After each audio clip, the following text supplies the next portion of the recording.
तो story start होती है back when we were in kindergarten and मेरी एक बहुत अच्छी दोस्त हुआ करती थी जो कि मेरी इतनी अच्छी दोस्त थी कि हम लोग हमेशा बहुत मस्ती करते थे एंड हमें डांट पड़ती थी एंड हम लोग हमेशा फन मोड में होते थे and at that time parents they didn't let us call each other क्योंकि स्ट्रिक्टनेस होती थी। सो हम लोग अपनी डायरी एक दूसरे के बैग में रखते थे एंड घर पे बोल देते थे कि डायरी उसके पास रह गई, होमवर्क देखना है, तो उसी बहाने we use to call each other. मतलब इतनी अच्छी दोस्ती थी हमारी। इट कुडंट कंटिन्यू क्योंकि फर्स्ट स्टैंडर्ड की एंड में एक नई लड़की का एडमिशन हुआ हमारी क्लास में। And that girl was from a very rich family जिनके बहुत इन्फ्लुएंशियल पेरेंट्स होते हैं एंड उनके पेरेंट्स का भी गोल होता है कि हमारी बच्ची को अटेंशन मिलना चाहिए, सब उसके आगे पीछे घूमने चाहिए एंड उसके बहुत सारे दोस्त होने चाहिए।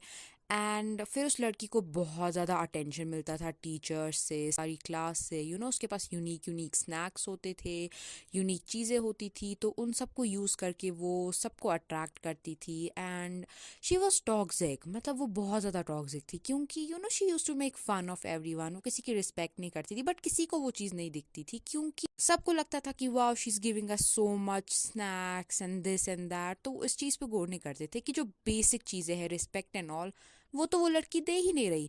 एंड रियल लाइफ में भी ऐसा ही होता है कि हम लोग क्या करते हैं, देखते हैं कोई इंसान, yes he is providing for us, तो हम इस चीज़ पे गौर नहीं करते that the real thing is that that a person should provide is respect, value, emotional maturity.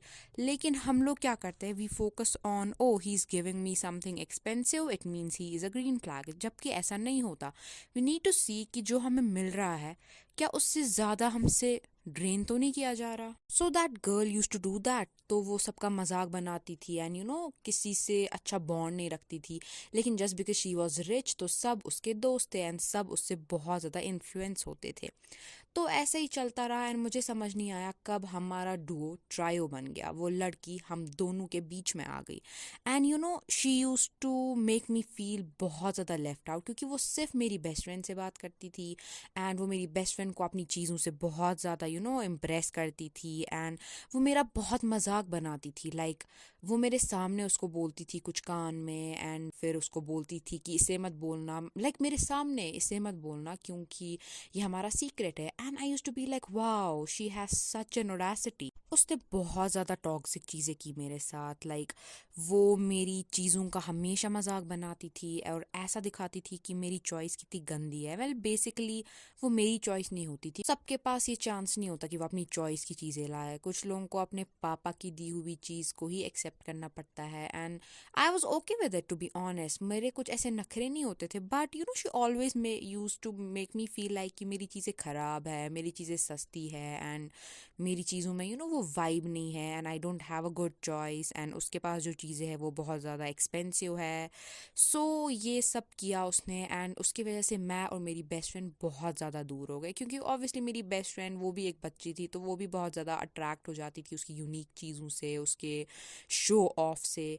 हम लोग दूर हो गए थे। But one time what happen, मैंने अपनी बेस्ट फ्रेंड को समझाया that she is toxic, she is doing this and that, she is not how you think of her. तो फिर मेरी फ्रेंड ने एंड मैंने डिसाइड किया कि ठीक है हम लोग उससे दोस्ती नहीं रखेंगे। तो फिर हमने मिलके लेटर लिखा और हमने वो उस लड़की के बैग में डाला एंड उससे बोला कि तुम्हारे बैग में कुछ है जो कि तुम घर पे पढ़ोगी। एंड दूसरे दिन आई स्वेयर लाइक उसका मूड इतना ख़राब था एंड उसने इतना ज़्यादा ड्रामा किया, she even cried in the class and we all were like क्या हुआ। एंड मुझे डर लग रहा था कि ये अभी मेरा नाम देगी क्योंकि obviously she didn't use to like me, लेकिन उसने वैसा नहीं किया, थैंक गॉड। उसके बाद वो हमारे बीच में फिर से आई, उसने मेरी फ्रेंड को फिर से कन्विंस किया एंड मेरी फ्रेंड ने मुझे लिटरली डांटा and she was like why are you saying all of this, हम दोस्त हैं, हम रह सकते हैं दोस्त तीनों मिलके। तो ऑब्वियसली उसे मेरी बातें समझ नहीं आई तो फिर मैंने भी कुछ नहीं किया। सो बहुत सालों तक वो उसने बहुत सताया मुझे। मैं हर दिन दुआ करती थी कि वो स्कूल छोड़नी चाहिए, but I was so desperate कि वो स्कूल छोड़नी चाहिए कि वो चीज़ मुझसे दूर दूर चली गई because desperation is not a magnet for good things. तो एट्थ स्टैंडर्ड तक ये सब कुछ चलता रहा एंड एट्थ स्टैंडर्ड में before eighth standard I was very introvert, लेकिन एट्थ स्टैंडर्ड के बाद I was like I am done and I became so outspoken, bold and extrovert kind of a girl. That is an another story and another journey of mine जो कि मैं आगे वाले videos में share करूँगी maybe इंशाल्लाह। So 8th standard में when I became outspoken girl, तो सब लोग मुझसे अट्रैक्ट हो गए थे and everyone was my friend now and teachers वगैरह everyone used to talk to me in a very nice way and basically I was getting all of the attention.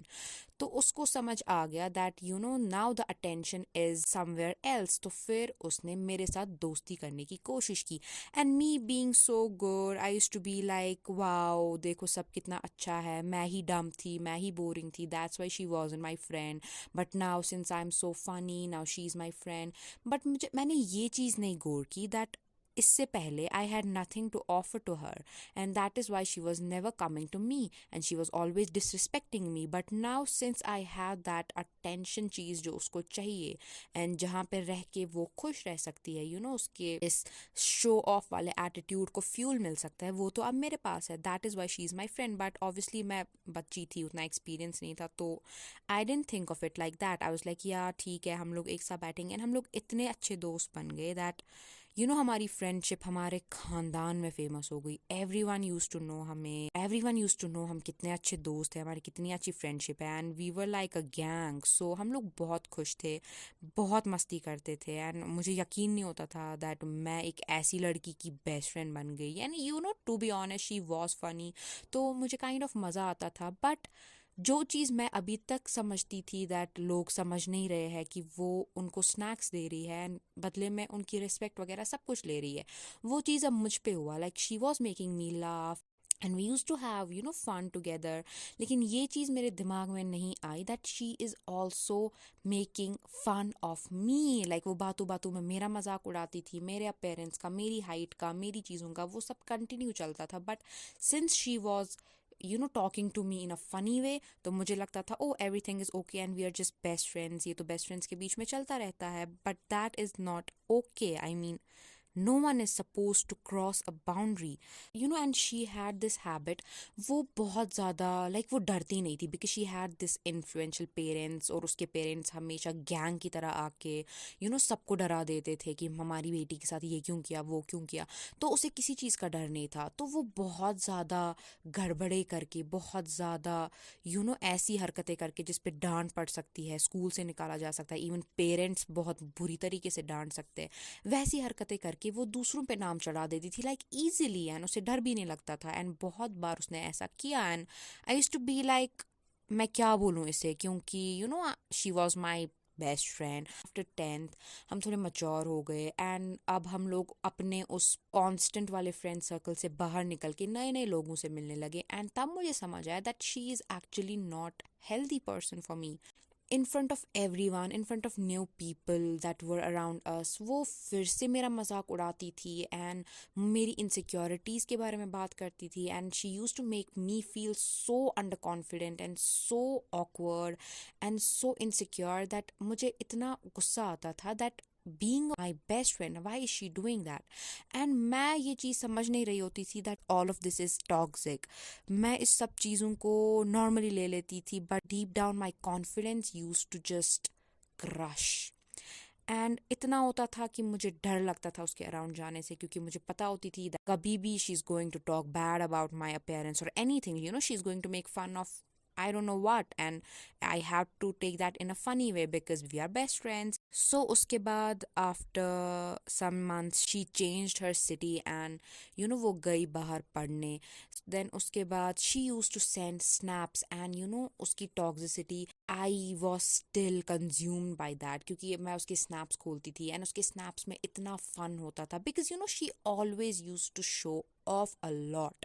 तो इतना मस्ती देख के I used to compare with my life and I used to be like मेरी life में तो कुछ भी नहीं है, she is doing this that, her parents are giving her a very luxurious life and I used to be like मेरी life कितनी boring है, मैं कुछ नहीं कर रही। वो छोटी छोटी चीज़ों को इतने अजीब तरीके से सोशल मीडिया पे दिखाती थी दैट सबको लगता था कि wow she is living a life bro and what are we doing.